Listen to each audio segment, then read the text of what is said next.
Let's talk about these numbers then and the dividend you're paying out. You've met estimates and you've increased your dividend. How much is that illustrative then of your confidence levels around the prospects for the business over the next 12 months?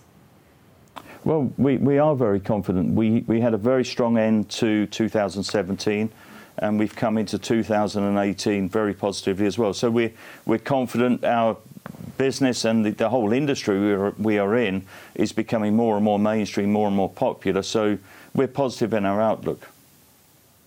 Well, yeah, talk about how mainstream the business you are in is becoming. How much of a structural shift are we seeing in the way that people want to own their own office space versus rent flexibly their office space? What kind of structural change have we seen? How through that process are we, Mark? Well, there's a massive change taking place. I mean, it's all fundamentally being driven by a change in the way people are working because of the digitisation of the world. But it's also being forced along by changes to accounting rules like IFRS 16, which brings property for the first time onto the balance sheet, whether it's owned or leased.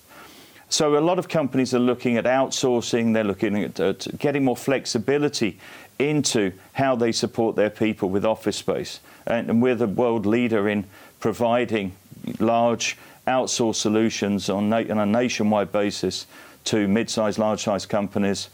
And so we see a lot more. We've seen a lot more movement in the last 6 months, and we expect that to continue into 2018. It is a sector that's also encouraging some competition, Mark, at the moment, isn't it? WeWork in the United States expanding aggressively around the world. Why do you think that you're valued so differently to WeWork? Yeah, that is the $20 billion question, isn't it? Look, they're private, we're public. If you look at the numbers don't really stack up. We are 20 times their size. We actually grew last year. What we added in space equates to all of their space. That was just our growth in 2017. So, you know, we're very open, transparent as a public company. It's a little more difficult. Obviously, I can't comment on their valuation because I can't see their numbers. But you know, it's been great for the industry, and certainly it's shone a spotlight on the industry as a whole and our business, and we're doing well as a result.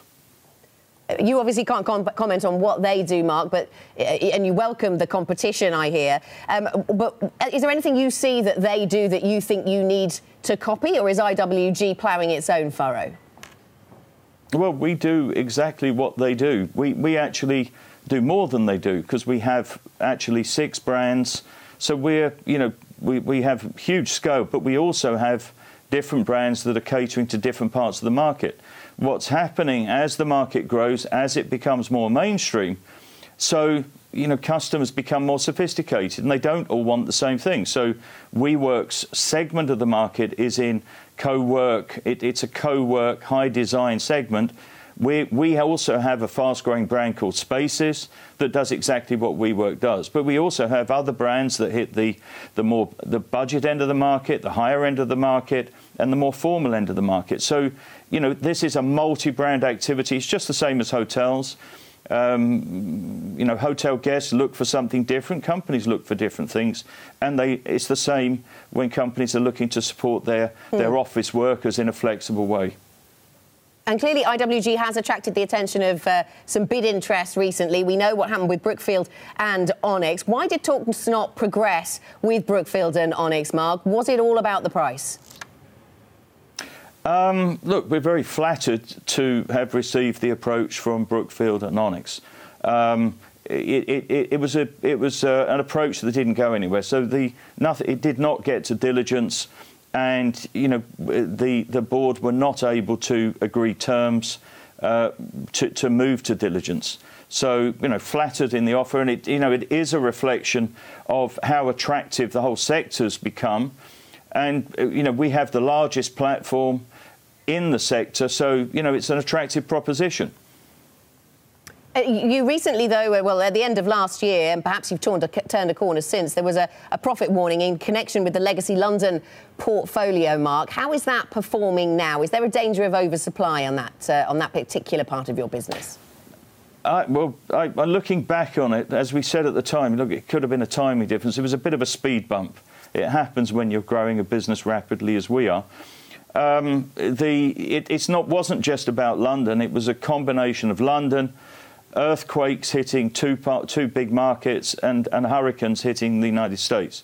And so all of that came at the same time, and some weakness in London. But it was, it was the froth coming off the top of the coffee. The coffee was still good, but the move from London being the de facto European capital to becoming a significant financial capital, but not the place to be if you want to be in Europe, that did alter demand in the preceding year. Demand is good. We've actually continued to grow in the UK and in London. And, a London business is very profitable. It's just not quite as profitable as it was before. But it has stabilised, and, we're happy. The performance picked up in the fourth quarter, and, we're having a good start to the year. So, London's still a great place to be in business.